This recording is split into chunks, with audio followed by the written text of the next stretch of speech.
ಎಲ್ಲರಿಗೂ ನಮಸ್ಕಾರ. ಇವತ್ತು 26 ನವಂಬರ್ ರಂದು ಸಂವಿಧಾನ ದಿನವನ್ನು ನಾವೆಲ್ಲರೂ ಆಚರಿಸ್ತಾ ಇದ್ದೇವೆ.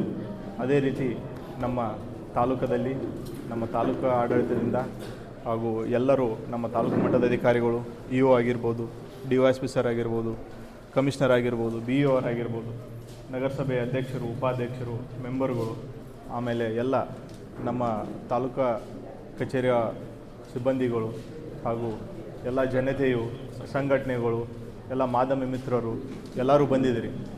ಇವತ್ತೊಂದು ಸುದಿನ. ಯಾಕಂದರೆ ನಮ್ಮ ದೇಶ ಇಷ್ಟು ದೊಡ್ಡದು, ಇಷ್ಟು ಅಖಂಡವಾಗಿರೋದು ವಿವಿಧತೆಯಲ್ಲಿ ಏಕತೆಯನ್ನು ಕಾಣ್ತೇವೆ. ಎಷ್ಟೋ ನಮ್ಮ ದೇಶದ ಜೊತೆ ನೂರಾರು ದೇಶಗಳು ಸ್ವಾತಂತ್ರ್ಯ ಪಡೆದುಕೊಂಡವು. ಆದರೆ ಎಷ್ಟೊಂದು ದೇಶಗಳು ಒಡೆದು ಹೋದವು, ದೇಶವನ್ನೇ ನಶಿಸಿ ಹೋದವು, ಬೇರೆ ಬೇರೆ ಏನೇನೋ ಆಯಿತು. ಆದರೆ ನಮ್ಮ ದೇಶ ಇನ್ನೂ ಸುಭದ್ರವಾಗಿ ಭದ್ರವಾಗಿ ಇದೆ. ಅದಕ್ಕೆ ಬೆನ್ನೆಲುಬಾಗಿ ನಿಂತಿರೋದು ಏನಂತಂತಂದರೆ, ಯಾವುದಾದ್ರೂ ಒಂದು ಏನು ಇದೆ ಅಂತಂದರೆ ಅದು ನಮ್ಮ ಭಾರತದ ಸಂವಿಧಾನ. ಇದನ್ನು ನಾವು ಎಲ್ಲರೂ ಹೆಮ್ಮೆಯಿಂದ ಹೇಳ್ಕೊಳ್ತೇವೆ. ಯಾಕಂದರೆ ಇಲ್ಲಿ ಯಾವುದೇ ವ್ಯಕ್ತಿಯಿಂದ ಭೇದ ಮಾಡಿಲ್ಲ. ಎಲ್ಲ ಕೂತ್ಕೊಳ್ರಿ, ಇಲ್ಲೇ ಒಂದು ಕಡೆ ಕೂತ್ಕೊಳ್ರಿ, ಗಲಾಟೆ ಮಾಡಿಬಿಡ್ರಿ.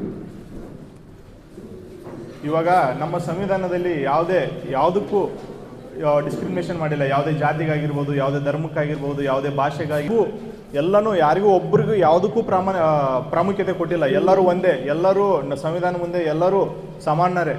ಸೊ ಹಿಂಗಾಗಿ ಆ ಈಕ್ವಾಲಿಟಿ ಅನ್ನೋ ಭಾವ, ಆಮೇಲೆ ಪ್ರತಿಯೊಂದು ಸಮಾಜಕ್ಕಾಗಲಿ ಪ್ರತಿಯೊಂದು ಇದಕ್ಕಾಗಲಿ ಪ್ರೋತ್ಸಾಹಿಸ್ಕೊಡ್ತಾರೆ. ಬೇರೆ ದೇಶಗಳಲ್ಲಿ ಹೆಂಗಾಗತ್ತೆ, ಒಂದೇ ಯಾವುದೋ ಒಂದು ಜಾತಿಗಾಗಲಿ ಧರ್ಮಕ್ಕಾಗಲಿ ಆದ್ಯತೆ ಕೊಟ್ಟು ಬೇರೆಯವ್ರನ್ನ ಕುಗ್ಗಿಸಿ ಈ ಥರ ಬಡದಾಟ ಎಲ್ಲ ಆಗ್ತವೆ. ಬಟ್ ನಮ್ಮ ಇದರಲ್ಲಿ ಸಂವಿಧಾನದಲ್ಲಿ ಎಲ್ಲರೂ ಸಮಾನ ಅಂತ ಅವಕಾಶ ಕೊಟ್ಟು, ಎಲ್ಲರೂ ಸಮಾನಂತೆ ಟ್ರೀಟ್ ಮಾಡಿ, ಎಲ್ಲರಿಗೂ ಪ್ರತಿಯೊಬ್ಬರು ಮುಂದೆ ಬರಲಿ ಅಂಥೇಳಿ ಪ್ರತಿಯೊಬ್ಬರಿಗೂ ಪ್ರೋತ್ಸಾಹ ನೀಡುತ್ತದೆ. ನಮ್ಮ ಇಲ್ಲಿ ಅನೇಕ ಭಾಷೆಗಳಿದ್ದಾವೆ. ಭಾಷಾಂತರದಿಂದ ಅನೇಕ ರಾಜ್ಯಗಳಾಗಿವೆ. ಇಷ್ಟೊಂದು ರಾಜ್ಯಗಳಿರೋ, ಇಷ್ಟೊಂದು ವಿವಿಧತೆ ಇರೋ ದೇಶಗಳೇ ಯಾವುದೂ ಇಲ್ಲ. ಈ ಜಗತ್ತಿನಲ್ಲಿ ಇಷ್ಟೊಂದು ವಿವಿಧತೆ, ಇಷ್ಟೊಂದು ಭಾಷೆ, ಇಷ್ಟೊಂದು ರಾಜ್ಯಗಳೇ ಇರುವಂಥ ಯಾವುದೂ ದೇಶಗಳಿಲ್ಲ. ನಂಬರ್ಸ್ ಸಂಖ್ಯೆ ಜಾಸ್ತಿ ಇರ್ಬೋದು ಬೇರೆ ಬೇರೆ ದೇಶಗಳಲ್ಲಿ, ಆದರೆ ಎಲ್ಲ ಹೆಚ್ಚು ಕಡಿಮೆ ಒಂದೇ ಭಾಷೆ, ಒಂದೇ ಕಲ್ಚರ್ ಇರುತ್ತೆ. ನಮ್ಮಲ್ಲಿ ಸುಮಾರು ಕಲ್ಚರ್ ಇದೆ, ಸುಮಾರು ಭಾಷೆಗಳಿದ್ದಾವೆ, ಅನೇಕ ಜಾತಿಗಳಿದ್ದಾವೆ, ಅನೇಕ ಧರ್ಮಗಳಿದ್ದಾವೆ. ಇಷ್ಟೆಲ್ಲ ಒಗ್ಗೂಡಿಸ್ಕೊಂಡು ಹೋಗ್ತಾ ಇರೋದು ನಮ್ಮ ಸಂವಿಧಾನ. ಸೊ ಆ ಸಂವಿಧಾನವನ್ನು ಇವತ್ತು ನಾವು ಎಷ್ಟು ಗಟ್ಟಿಯಾಗಿದೆ ಅದನ್ನು ನೆನಪಿಸ್ಕೊಂಡು ಅದನ್ನು ಆಚರಿಸ್ಕೊಂಡು ಹೋಗಲಿಕ್ಕೆ ಇವತ್ತೆಲ್ಲರೂ ಸೇರಿದ್ದೀವಿ ಇಲ್ಲಿ. ಇದು ಒಂದೇ ಅಂತಲ್ಲ, ಬರೀ ದೇಶದ ದೃಷ್ಟಿ ಅಂತ ಒಂದೇ ಅಂತಲ್ಲ, ಎಲ್ಲ ನಾಗರಿಕರ ದೃಷ್ಟಿಯಲ್ಲೂ ಎಲ್ಲರಿಗೂ ಪ್ರತಿಯೊಬ್ಬರು ಎಷ್ಟೊಂದು ಚೆನ್ನಾಗಿ ಹೇಳಿದ್ದಾರೆ. ಏನು ಇದಿದೆ ನಮ್ಮ ಸಂವಿಧಾನದ್ದು, ಆ ಸಂವಿಧಾನ ಜಿಸ್ಟ್ ಇದರಲ್ಲೇ ಇದೆ. ಸಾಮಾಜಿಕ, ಆರ್ಥಿಕ, ರಾಜಕೀಯ ನ್ಯಾಯ, ಈ ಪ್ರತಿಯೊಬ್ಬರಿಗೂ ನ್ಯಾಯ ದೊರಕುವಂತಹ ಅದರಿಂದ ಸಂವಿಧಾನದಿಂದ ಅದೇ ರೀತಿ ಕಾಯ್ದೆ ಕಾನೂನುಗಳು ಬರ್ತವೆ. ಪ್ರತಿಯೊಬ್ಬರಿಗೂ ನ್ಯಾಯ ಕೊಡಿಸುವಂಥದ್ದು, ಯಾರಿಗೋ ಒಬ್ಬರಿಗೆ ಫೇವರ್ ಮಾಡಿ ಯಾರೋ ಇನ್ನೊಬ್ಬರಿಗೆ ಡಿಸ್ಫೇವರ್ ಮಾಡಿ ಈ ಥರ ಎಲ್ಲ ಏನೂ ಇಲ್ಲ. ಇಲ್ಲಿ ಎಲ್ಲ ಈಕ್ವಾಲಿಟಿಯಿಂದ ಇದೆ. ಆಮೇಲೆ ಎಲ್ಲರಿಗೂ ಸ್ಥಾನಮಾನ ಇದೆ. ಆಮೇಲೆ ಭ್ರಾತೃತ್ವ ಭಾವನೆ ಅಂತ ಎಷ್ಟು ಚೆನ್ನಾಗಿ ಹೇಳಿದ್ದಾರೆ ಅಂತಂದರೆ, ಎಲ್ಲರೂ ಅಣ್ಣ ತಮ್ಮ ಅಂತ ಹೇಳಿ ನಾವು ಸೇರ್ಕೊಂಡು ಹೋಗಬೇಕು, ಯಾರ್ಯಾರು ಹೊಡೆದಾಡ್ಕೊಂಡು ಹೋಗಬಾರ್ದು. ಇಷ್ಟೊಂದೆಲ್ಲ ಅನ್ಯೂನ್ಯತೆಯಿಂದ, ಇಷ್ಟೊಂದೆಲ್ಲ ಒಳ್ಳೆಯ ಭಾವನೆಗಳಿಂದ ಕೂಡಿರೋದಿದೆ ಇದು ನಮ್ಮ ಸಂವಿಧಾನ. ಈ ಸಂವಿಧಾನ ಪೀಠಿಕೆಯಲ್ಲಿ ನಮ್ಮ ಸಂವಿಧಾನ ಏನು ಹೇಳುತ್ತೆ, ನಮ್ಮ ಎಲ್ಲನೂ ಪ್ರತಿಯೊಂದು ಸಮರಿಯಾಗಿ ಬರೆದಿದ್ದಾರೆ. ಸೊ ನಮ್ಮ ಸಂವಿಧಾನ ಅತಿ ದೊಡ್ಡ ಸಂವಿಧಾನ. ಅದನ್ನು ಒಂದೇ ಪೇಜಲ್ಲಿ ಹೇಳಬೇಕಾದ್ರೆ ಇದೆ ನಮ್ಮ ಪ್ರಿಯಾಂಬಲ್. ಸೊ ಇದನ್ನೇ ನಾವು ಎಲ್ಲರೂ ಓದಿದ್ದೀವಿ. ಇದನ್ನು ನಾವು ಎಲ್ಲರೂ ಅರ್ಥ ಮಾಡಿಕೊಂಡು, ನಾವೆಲ್ಲ ಮನದಟ್ಟ ಮಾಡಿಕೊಂಡು, ನಾವು ಸಂವಿಧಾನದಿಂದ ಬಾಳ್ಕೊಂಡು, ನಾವು ಭ್ರಾತೃತ್ವದಿಂದ ಬಾಳ್ಕೊಂಡು ನಮ್ಮ ದೇಶವನ್ನು ಕಟ್ಟಕ್ಕೆ ನಾವೆಲ್ಲರೂ ಕೈ ಜೋಡಿಸೋಣ ಅಂಥೇಳಿ ನಾನು 2 ಮಾತು ಮುಗಿಸ್ತೇನೆ. ಮಾಧ್ಯಮ ಮಿತ್ರರೇ ಹಾಗೂ ಎಲ್ಲ ಸಿಬ್ಬಂದಿ ವರ್ಗದವರೇ, 2 ಮಾತು, ನಾನು ಹೆಚ್ಚು ಮಾತನಾಡೋದಿಲ್ಲ. ಈಗಾಗಲೇ ತಹಶೀಲ್ದಾರ್ ಅವರು ಎಲ್ಲ ಮಾತನಾಡಿದ್ದಾರೆ. ಈ ಸಂವಿಧಾನದ ಜಿಸ್ಟ್ ನಾವೇನು ಓದಿದ್ವಿ ಈಗ ಪ್ರಸ್ತಾವನೆ ಅಂತ, ಅದನ್ನು ನೋಡಿದ್ರೆ ನಿಮಗೆ ಗೊತ್ತಾಗ್ತದೆ ಈ ಸಂವಿಧಾನವನ್ನು ಡ್ರಾಫ್ಟ್ ಮಾಡಿದಂಥ ಎಲ್ಲ ಮಹನೀಯರಲ್ಲಿ ನಮ್ಮ ಭಾರತೀಯತೆಯ ಅಸ್ಮಿತೆ ಏನು ನಾವು ಕರಿತೀವಿ, ಸೊ ಭಾರತ ಅಸ್ಮಿತೆ ಏನಂದರೆ ಸರ್ವೇ ಜನ ಸುಖಿನೋ ಭವಂತು. ಸೊ ಸರ್ವೇ ಜನ ಸುಖಿನೋ ಭವಂತು ಅಂದರೆ ಈ ವ್ಯವಸ್ಥೆ ಒಳಗಡೆ ಬದುಕ್ತಕ್ಕಂಥ ಪ್ರತಿಯೊಬ್ಬರಿಗೂ ಸಮಾನ ಅವಕಾಶಗಳು ಎಲ್ಲ ವಿಧದಲ್ಲಿ, ಒಂದು ಗೌರವಯುತ ಬದುಕಿಗೆ ಯಾವ ಯಾವ ಆಯಾಮಗಳಲ್ಲಿ ಅವರಿಗೆ ಅವಕಾಶಗಳು ಇರಬೇಕೋ ಆ ಎಲ್ಲ ಅವಕಾಶಗಳನ್ನು ಸಮಾನವಾಗಿ ಪ್ರತಿಯೊಬ್ಬ ನಾಗರಿಕನಿಗೂ ಕೊಡಬೇಕು ಅನ್ನುವಂಥ ಒಂದು ಮಹೋನ್ನತ ಉದ್ದೇಶದಿಂದ ಎಲ್ಲ ಆಯಾಮಗಳಲ್ಲೂ ಯೋಚನೆ ಮಾಡಿರ್ತಕ್ಕಂಥ ಒಂದು ಸಂವಿಧಾನ ನಮ್ಮ ಭಾರತ ಸಂವಿಧಾನ ಆಗಿದೆ. ನಾವು ಯಾವಾಗಲೂ ಒಂದು ಮಾತು ಹೇಳ್ತಾ ಇರ್ತೀವಿ, ವಸುದೇವ ಕುಟುಂಬಕಂ, ವಸುಧಾ ಏವ ಕುಟುಂಬಕಂ. ಅಂದರೆ ಇಡೀ ಭೂಮಿಯೇ ಒಂದು ಕುಟುಂಬ, ಇಡೀ ಪೃಥ್ವಿಯೇ ಒಂದು ಕುಟುಂಬ, ಇಡೀ ವಿಶ್ವವೇ ಒಂದು ಕುಟುಂಬ ಅನ್ನೋ ಒಂದು ಆಲೋಚನಾ ಕ್ರಮದಲ್ಲಿ ನಮ್ಮ ಭಾರತೀಯ ಸಂಸ್ಕೃತಿ ಬೆಳೆದು ಬಂದಿರತಕ್ಕಂಥದ್ದು. ನಾವು ಬರೀ ನಮ್ಮ ದೇಶದ ಪ್ರಜೆಗಳನ್ನಷ್ಟೇ ಅಲ್ಲ, ನಮ್ಮ ದೇಶದ ಸಾರ್ವಜನಿಕರನ್ನಷ್ಟೇ ಅಲ್ಲ, ಇಡೀ ವಿಶ್ವವನ್ನೇ ಕುಟುಂಬವಾಗಿ ಭಾವಿಸ್ತಾ ಇಡೀ ವಿಶ್ವದ ಎಲ್ಲ ಆಗುಹೋಗುಗಳಿಗೆ, ಎಲ್ಲ ನೋವು ನಲಿವುಗಳಿಗೆ ಅಷ್ಟೇ ಜವಾಬ್ದಾರಿಯಿಂದ ಸ್ಪಂದಿಸ್ತಕ್ಕಂಥ, ಅಷ್ಟೇ ಜವಾಬ್ದಾರಿಯಿಂದ ವರ್ತಿಸ್ತಕ್ಕಂಥ ಒಂದು ಯೋಚನಾ ಲಹರಿಯಲ್ಲಿ ನಮ್ಮ ಭಾರತ ಸಂವಿಧಾನವನ್ನು ರಚನೆ ಮಾಡಿದ್ದಾರೆ. ಅದೇ ರೀತಿ ನಾವು ಕೂಡ ಈ ಒಂದು ವ್ಯವಸ್ಥೆನ ಮುಂದುವರಿಸ್ಕೊಂಡು ಹೋಗ್ತಾ ಇದ್ದೇವೆ. ಏನಂದರೆ ಆಗಲೇ ನಮ್ಮ ತಹಶೀಲ್ದಾರ್ ಅವರು ಮಾತಾಡ್ತಾ ಹೇಳಿದ್ರು, ಇದಿಷ್ಟು ನೋಡಿದ್ರೇ ನಮಗೆ ಎಲ್ಲ ಸಾಮಾಜಿಕವಾಗಿ, ಆರ್ಥಿಕವಾಗಿ, ರಾಜಕೀಯವಾಗಿ ನ್ಯಾಯ ಪಡ್ಕೊಳ್ಳೋಂಥ ಅವಕಾಶ. ಅದೇ ರೀತಿ ಸ್ವಾತಂತ್ರ್ಯ ಅನ್ನೋದು ನೋಡಿ, ವಿಚಾರ ಅಂದರೆ ನಮ್ಮ ವೈಚಾರಿಕತೆಗೆ ಸ್ವಾತಂತ್ರ್ಯ ಇರಬೇಕು, ಅಭಿವ್ಯಕ್ತಿಗೆ ಸ್ವಾತಂತ್ರ್ಯ ಇರಬೇಕು, ನಮ್ಮ ಧರ್ಮ ಶ್ರದ್ಧೆಗಳಿಗೆ ಸ್ವಾತಂತ್ರ್ಯ ಇರಬೇಕು, ಉಪಾಸನೆಗಳಿಗೆ ಸ್ವಾತಂತ್ರ್ಯ ಇರಬೇಕು. ಅಂದರೆ ನಾವು ಎಲ್ಲ, ನಾನು ಆಗಲೇ ಹೇಳ್ದಂಗೆ ಒಬ್ಬ ಮನುಷ್ಯನ ಒಂದು ಸಾಮಾನ್ಯ ದೈನಂದಿನ ಜೀವನದಲ್ಲಿ ಬರಬಹುದಾದಂಥ ಎಲ್ಲ ಪ್ರಕ್ರಿಯೆಗಳಿಗೆ ಅವನಿಗೆ ಎಲ್ಲ ರೀತಿಯ ಸ್ವಾತಂತ್ರ್ಯ, ಅವಕಾಶ ಕಡ್ಡಾಯವಾಗಿ ಇರಲೇಬೇಕು ಅನ್ನೋದನ್ನು ಕಡ್ಡಾಯಪಡಿಸ್ತದೆ ಸಂವಿಧಾನ. ಈ ಎಲ್ಲ ನಮ್ಮ ಹಕ್ಕುಗಳನ್ನು ಹೇಳ್ತಾನೆ ಸಂವಿಧಾನ ನಮ್ಮ ಕರ್ತವ್ಯಗಳನ್ನು ಹೇಳುತ್ತೆ. ನಾವು ಭಾರತದ ಪ್ರಜೆಗಳಾಗಿ ಈ ಸಂವಿಧಾನದ ಆಶಯವನ್ನು ಎತ್ತಿಡಬೇಕಾದ್ರೆ ನಾವು ಏನೇನೆಲ್ಲ ಮಾಡಬೇಕು, ಎಷ್ಟು ಜವಾಬ್ದಾರಿಯಿಂದ ನಾವಿರಬೇಕು ಅನ್ನೋದನ್ನು ಕೂಡ ಸಂವಿಧಾನ ಫಂಡಮೆಂಟಲ್ ಡ್ಯೂಟೀಸ್ ಸೆಕ್ಷನಲ್ಲಿ ಹೇಳ್ತದೆ. ಸೊ ನಾವು ಫಂಡಮೆಂಟಲ್ ರೈಟ್ಸ್ನ ಕಾಪಾಡ್ಕೊಳ್ತಾನೆ ಫಂಡಮೆಂಟಲ್ ಡ್ಯೂಟೀಸ್ನ ಕೂಡ ನಮ್ಮ ಹೆಗಲ ಮೇಲೆ, ನಮ್ಮ ಹೃದಯದಲ್ಲಿ ಒತ್ಕೊಂಡು ಮಾಡಬೇಕು ಅನ್ನೋ ಒಂದು ಸಂಕಲ್ಪನ ಮಾಡ್ತಾ ಈ ದಿನವನ್ನು, ಈ ಸುಮಧುರವಾದ ಒಂದು ಸಮಾರಂಭ ಅಥವಾ ಒಂದು ಕಾರ್ಯಕ್ರಮದಲ್ಲಿ ಈ ದಿನವನ್ನು ನಾವು ಆಚರಣೆ ಮಾಡಲಿಕ್ಕೆ ಅವಕಾಶ ಮಾಡಿಕೊಟ್ಟಂಥ ತಾಲೂಕು ಆಡಳಿತಕ್ಕೆ ಮತ್ತೊಮ್ಮೆ ನನ್ನ ಧನ್ಯವಾದಗಳನ್ನು ತಿಳಿಸ್ತಾ, ನಿಮ್ಮೆಲ್ಲರಿಗೆ ನನ್ನ ಧನ್ಯವಾದ ತಿಳಿಸ್ತಾ, ಜೈ ಹಿಂದ್, ಜೈ ಭೀಮ್. ಇವತ್ತು ವಿಶ್ವ ಕಂಡ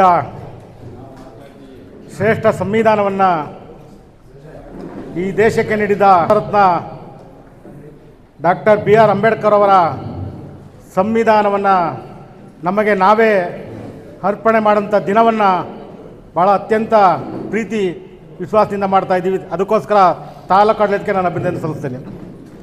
ಇವತ್ತು ಬಾಬಾ ಸಾಹೇಬ್ ಅಂಬೇಡ್ಕರ್ ಏನಾದರೂ ಈ ದೇಶಕ್ಕೆ ಸಂವಿಧಾನ ಕೊಡದಲೇ ಹೋಗಿದ್ದಿದ್ರೆ ಈ ದೇಶ, ಈ ರಾಷ್ಟ್ರ ಯಾರೋ ಟಾಟಾ ಬಿರ್ಲಾ ಮಹಾರಾಜರು ಅಂತರ್ ಕೈಲಿರ್ತಿತ್ತು. ಆಮೇಲೆ ಇನ್ನು ಉಳಿದಿರ್ತಕ್ಕಂಥ ಎಲ್ಲ ಜನಗಳು ಅವರು ಗುಲಾಮಗಿರಿಯಲ್ಲಿ ಬದುಕಬೇಕಾಗಿತ್ತು. ಯಾವುದೇ ಒಂದು ಹಕ್ಕನ್ನು ಪಡಿಬೇಕಾದ್ರೆ ಅವ್ರ ಖಾಲಿ ಬಿದ್ದು ಪಡೆಯುವಂಥ ವಾತಾವರಣವನ್ನು ಹಿಂದೆ ಇತ್ತು. ಅಂಥ ಒಂದು ವಾತಾವರಣವನ್ನು ಅಳಿಸಿ ಹಾಕಕ್ಕೆ ಸ್ವತಃ ಅಂಬೇಡ್ಕರ್ ಅವರೇ ಅಸ್ಪೃಶ್ಯತೆಯನ್ನು ಉಂಡು ನಾನಾದರೂ ಅನುಭವಿಸಿದ್ದೀನಿ, ಮುಂದಿನ ನಮ್ಮ ಸಮಾಜ ಅನುಭವಿಸ್ಬಾರ್ದನ್ನೋ ಕಾರಣಕ್ಕೆ ಒಂದು ಈ ದೇಶಕ್ಕೆ ಒಂದು ಪವಿತ್ರವಾದ ಸಂವಿಧಾನ ಕೊಟ್ಟು ಈ ದೇಶದ 100 ಕೋಟಿ ಜನರು ಸಮಾನವಾಗಿ ಬದುಕುವಂಥ ಅವಕಾಶವನ್ನು ಕೊಟ್ಟಂಥ ಏಕೈಕ ನಾಯಕ ಅಂದರೆ ಅದು ಬಾಬಾ ಸಾಹೇಬ್ ಅಂಬೇಡ್ಕರ್ ಅವರು. ಅಂಥ ಸಂವಿಧಾನ ನಾವು ಏನಾರು ಈ ದೇಶಕ್ಕೆ ಬರದಲ್ಲ ಹೋಗಿದ್ದಿದ್ರೆ ಈ ದೇಶದ ಮೇಲ್ಜಾತಿಯವ್ರ ಕೈಗೆ ಇಡೀ ದೇಶದ ಆಸ್ತಿ, ಇಡೀ ದೇಶದ ಸಂಪತ್ತು ಇರ್ತಿತ್ತು. ಇವತ್ತೇನಾಗಿದೆ ಅಂದರೆ ಎಲ್ಲರಿಗೂ ಸಮನಾದಂಥ ಹಕ್ಕು, ವಿದ್ಯೆ ಹಕ್ಕಿರ್ಬೋದು, ಮಾತಾಡೋ ಹಕ್ಕಿರ್ಬೋದು. ಇವತ್ತು ನಮಗೇನಾದರೂ ಮಾತನಾಡುವ ಹಕ್ಕನ್ನು ಕೊಡದಲ್ಲೇ ಹೋಗಿದ್ದರೆ ನಾವು ಇಂಥ ಸಂದರ್ಭದಲ್ಲಿ ಇಲ್ಲಿ ಮಾತಾಡೋಕ್ಕೆ ಆಗ್ತಿರ್ಲಿಲ್ಲ. ಜೊತೆಗೆ ನಾನು ಏನಾದರೂ ಇವತ್ತು ನಗರಸಭೆ ನಿಂತ್ಕೊಂಡು ಚುನಾವಣೆ ಗೆದ್ದು ಉಪಾಧ್ಯಕ್ಷ ಆಗ್ತೀನಿ ಅಂದರೆ ಅದು ಬಾಬಾ ಸಾಹೇಬ್ ಅಂಬೇಡ್ಕರ್ ಕೊಟ್ಟಂಥ ಸಂವಿಧಾನ ಮಾತ್ರ ಸಾಧ್ಯ. ಇವತ್ತು ಈ ದೇಶದಲ್ಲಿ, ಈ ರಾಷ್ಟ್ರದಲ್ಲಿ ಅನೇಕ, ಈ ದೇಶದ ಒಬ್ಬ ಪ್ರಧಾನಿ ಮೊಮ್ಮಗ ಜೈಲಲ್ಲಿರ್ತಾನೆ ಅಂದರೆ ಅದಕ್ಕೆ ಕಾರಣ ಬಾಬಾ ಸಾಹೇಬ್ ಅಂಬೇಡ್ಕರ್ ಕೊಟ್ಟಿದ್ದ ಸಂವಿಧಾನ. ಯಾಕಂದರೆ ಈ ಸಂವಿಧಾನ ಯಾವ ದುಡ್ಡಿಗೂ ಜಗ್ಗಲ್ಲ, ಯಾವ ರಾಜಕಾರಣಿಗೂ ಜಗ್ಗಲ್ಲ ಅಂತ ಶ್ರೇಷ್ಠ ಸಂವಿಧಾನವನ್ನು ನಮ್ಮ ದೇಶಕ್ಕೆ ಕೊಟ್ಟಿರೋದು ಮತ್ತು ನಾವು ಅನುಭವಿಸಿರೋದು ನಮ್ಮೆಲ್ಲರ ಪುಣ್ಯ ಅಂತ ಭಾವಿಸ್ತಾ ನನಗೆ ಮಾತಾಡೋಕ್ಕೆ ಅವಕಾಶ ಕೊಟ್ಟಂಥ ಎಲ್ಲರಿಗೂ ನಮಸ್ತೆ. ವೇದಿಕೆ ಮೇಲೆ ಇರುವ ಎಲ್ಲ ಗಣ್ಯರಿಗೂ ವಂದಿಸ್ತಾ, ಇಲ್ಲಿ ಮುಂದಿರೋ ಎಲ್ಲರಿಗೂ ವಂದಿಸ್ತಾ, ಈ ದಿವಸ 75ನೇ ಸಂವಿಧಾನ ದಿನಾಚರಣೆ ಎಲ್ಲರಿಗೂ ನಾನು ಶುಭಾಶಯ ಹೇಳ್ತೀನಿ. ಆಮೇಲೆ ಇವತ್ತು ನೀವು ಇರೋದು, ಇಲ್ಲಿ ಜೀವನ ಮಾಡ್ತಾ ಇರೋದು, ಅದಕ್ಕೆ ಮೂಲ ಕಾರಣ ಬಾಬಾ ಸಾಹೇಬ್ರ ಬರೆದಂಥ ಸಂವಿಧಾನ.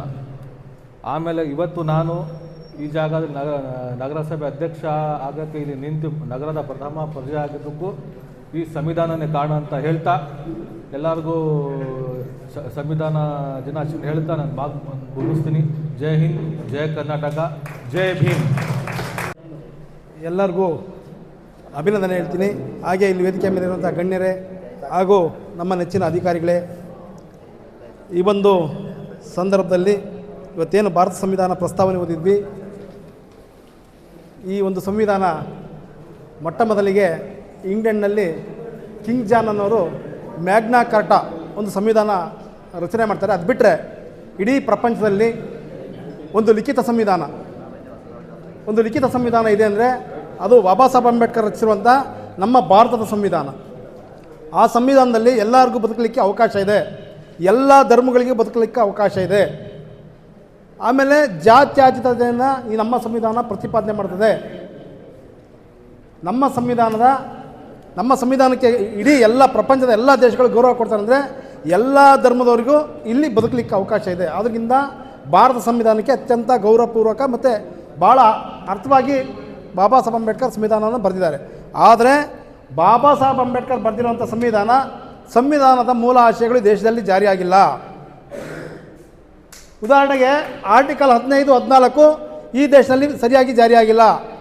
ಇವತ್ತು ಲಿಂಗ ತಾರತಮ್ಯ, ಧರ್ಮ ತಾರತಮ್ಯ ಇವೆಲ್ಲ ನೋಡ್ತಾ ಇದ್ದೀವಿ ನಾವು. ದಿನ ಅಂದರೆ ಬೆಳಗ್ಗೆ ಪೇಪರಲ್ಲಿ ನೋಡ್ತಾ ಇದ್ದೀವಿ, ಟಿ ವಿ ನ್ಯೂಸ್ಗಳಲ್ಲಿ ನೋಡ್ತಾ ಇದ್ದೀವಿ. ಆಮೇಲೆ ಆರ್ಟಿಕಲ್ 15, 16, 17 ಇದು ಜಾರಿಯಾಗಿದೆಯಾ ಈ ದೇಶದಲ್ಲಿ? ಅಸ್ಪೃಶ್ಯತೆ ನಿಂತಿದೆಯಾ ಈ ದೇಶದಲ್ಲಿ? ಇವತ್ತು ಅಸ್ಪೃಶ್ಯತೆ ಆಚರಣೆ ಇದೆ. ಆರ್ಟಿಕಲ್ 25, 26 ಯಾವುದೇ ವ್ಯಕ್ತಿ ಯಾವುದೇ ಧರ್ಮಕ್ಕೆ ಹೋಗ್ಬೇಕಂದ್ರೆ ಸ್ವತಂತ್ರವಾಗಿ ಅವನು ಹೋಗ್ಬೋದು, ಅವನು ಧರ್ಮ ಆಚರಣೆ ಮಾಡ್ಬೋದು ಅಂತೇಳಿ ಆರ್ಟಿಕಲ್ 25, 26 ಪ್ರತಿಪಾದನೆ ಮಾಡ್ತದೆ. ಈ ದೇಶದಲ್ಲಿ ಆರ್ಟಿಕಲ್ 25, 26 ಸರಿಯಾದ ರೀತಿಯಲ್ಲಿ ಜಾರಿಯಾಗಿದೆಯಾ? ಇಲ್ಲ. ಇವತ್ತು ಧರ್ಮದ ಹೆಸರಿನಲ್ಲಿ ದಬ್ಬಾಳಿಕೆ, ದೌರ್ಜನ್ಯಗಳು ನಡೀತಾ ಇದ್ದಾವೆ. ನಾವು ನೋಡ್ತಾ ಇದ್ದೀವಿ ಬೆಳಗ್ಗೆ ಎದ್ರೆ ಪೇಪರಲ್ಲಿ. ಹಾಗೆ ಆರ್ಟಿಕಲ್ 45 ಉಚಿತ ಮತ್ತು ಕಡ್ಡಾಯ ಶಿಕ್ಷಣ ಬೇಕು ಅಂತೇಳಿ ಬಾಬಾ ಸಾಹೇಬ್ ಅಂಬೇಡ್ಕರ್ ಭಾಳ ಸ್ಪಷ್ಟವಾಗಿ ಹೇಳಿದ್ದಾರೆ. ಈ ದೇಶದಲ್ಲಿ ಉಚಿತ ಮತ್ತು ಕಡ್ಡಾಯ ಶಿಕ್ಷಣ ಸಿಕ್ಕಿದೆ ಎಲ್ಲರಿಗೂ, ಪ್ರತಿಯೊಬ್ಬರಿಗೂ. ಇವತ್ತು ಶಿಕ್ಷಣ ಸರಿಯಾದ ರೀತಿಯಲ್ಲಿ ಶಿಕ್ಷಣ ಸಿಗ್ತಾ ಇಲ್ಲ. ಯಾರು ದುಡ್ಡು ಇರುತ್ತೆ ಅವ್ರ ಶಿಕ್ಷಣ. ಹಾಗೆಯೇ ಸಾಮಾಜಿಕ, ಆರ್ಥಿಕ ಮತ್ತು ರಾಜಕೀಯ ನ್ಯಾಯ ಅಂತ ಹೇಳಿದ್ದಾರೆ. ಸಾಮಾಜಿಕ ನ್ಯಾಯ ಅಂತೂ ಇಲ್ಲವೇ ಇಲ್ಲ ಈ ದೇಶದಲ್ಲಿ. ಇವತ್ತು ಒಂದು ಸಮುದಾಯದ ಮೇಲೆ ಜಾತಿ ಹೆಸರು ದೌರ್ಜನ್ಯ ನಡೆಯೋದು ನೋಡಿದ್ದೀವಿ ನಾವು. ಇನ್ನು ಆರ್ಥಿಕ ವ್ಯವಸ್ಥೆ, ಇವತ್ತು 1 ಕೋಟಿ ಇರೋ ಒಂದು ಕಪ್ಪಲ್ಲಿ ಟೀ ಕುಡಿಯೋಂಥ ಜನ ಇದ್ದಾರೆ ನಮ್ಮ ದೇಶದಲ್ಲಿ. ಅದೇ ಇವತ್ತು ಪೇಪರ್ ಗ್ಲಾಸ್ನಲ್ಲಿ ಟೀ ಕುಡಿಯೋಕ್ಕೂ ಪರದಾಡೋಂಥ ಜನ ಇದ್ದಾರೆ ನಮ್ಮಲ್ಲಿ. ಇದು ಆರ್ಥಿಕ ಸಮಾನತೆನಾ? ಇದು ಆರ್ಥಿಕ ಅಸಮಾನತೆ. ಮತ್ತು ರಾಜಕೀಯ ನ್ಯಾಯ, ಇವತ್ತು ರಾಜಕೀಯವನ್ನು ವ್ಯಾಪಾರೀಕರಣ ಮಾಡಿದ್ದಾರೆ ನಮ್ಮ ದೇಶದ ರಾಜಕಾರಣಿಗಳು. ಇವತ್ತು ಎಲ್ಲರಿಗೂ ರಾಜಕೀಯ ಸಿಗ್ತಾ ಇಲ್ಲ, ಎಲ್ಲರಿಗೂ ರಾಜಕೀಯ ಅಧಿಕಾರಗಳು ದೊರೀತಾ ಇಲ್ಲ. ಆದ್ದರಿಂದ ಬಂಧುಗಳೇ, ಏನಿದು ಪ್ರಸ್ತಾವನೆ ಇದೆ ಇದು ಪೇಪರಲ್ಲಿ ಮಾತ್ರ ಮತ್ತು ಆಚರಣೆಗೆ ಮಾತ್ರ ಅಷ್ಟೇ ಸೀಮಿತ ಆಗಿದೆ. ಇದು ಈ ದೇಶದಲ್ಲಿ ಯಥಾವತ್ತಾಗಿ ಜಾರಿಯಾಗಬೇಕು. ಅವಾಗ ಮಾತ್ರ ಇಂದ ನಾವು ಕಾರ್ಯಕ್ರಮಗಳಿಗೆ ಅದಕ್ಕೆ ಅರ್ಥ ಸಿಗುತ್ತೆ ಅಂತ ಹೇಳ್ತಾ ನಾನು ಮಾತು ಮುಗಿಸ್ತಾ ಇದ್ದೀನಿ. ಜೈ ಭೀಮ್, ಜೈ ಅಂಬೇಡ್ಕರ್. ಸಂವಿಧಾನ ಜಾಗೃತಿ ಜಾಥಾ ಇವತ್ತು ಸಂವಿಧಾನವನ್ನು ಕೊಟ್ಟಿರುವಂಥ ದಿನ, ಸಂವಿಧಾನವನ್ನು ಸಿಕ್ಕಿರುವಂಥ ದಿನ. ಈ ಸಂವಿಧಾನದ ಅಡಿಯಲ್ಲಿ ಇವತ್ತು ಯಾರು ಏನು ಯಾವ ಸ್ಥಾನಮಾನ ಏನು ಸಿಕ್ಕಿದೆ, ಏನು ರಿಸರ್ವೇಷನ್ ಸಿಕ್ಕಿದೆ, ಇದೆಲ್ಲ ನೋಡಿ ಇದು ಸಂವಿಧಾನ ಕೊಟ್ಟಿರೋಂಥದ್ದು. ಇವತ್ತು ಕುಚ್ನೂರವರು ಇಲ್ಲಿ ಕೂತ್ಕೋಬೇಕಂದ್ರೂ ಸಂವಿಧಾನದಿಂದನೇ ಕೂತ್ಕೊಂಡಿರೋದು. ಇವತ್ತು ನಾವಿಲ್ಲಿ ಬಂದಬೇಕಂದ್ರೂ ಸಂವಿಧಾನದಿಂದನೇ ಬಂದಿರೋದು. Right to speech, right to eat, right to protest. ನಮ್ಮ ಹಕ್ಕನ್ನು ಕೇಳಬೇಕಂತ ಏನಾದರೂ ಇದ್ದರೆ, ನಾವು ಒಂದು ಜಾತಿ, ಒಂದು ಧರ್ಮ ಹಕ್ಕು ಕೇಳಬೇಕಂದ್ರೆ ಅದು ಸಂವಿಧಾನ ಅಡಿಯಲ್ಲೇ ಕೇಳಬೇಕಾಗುತ್ತೆ.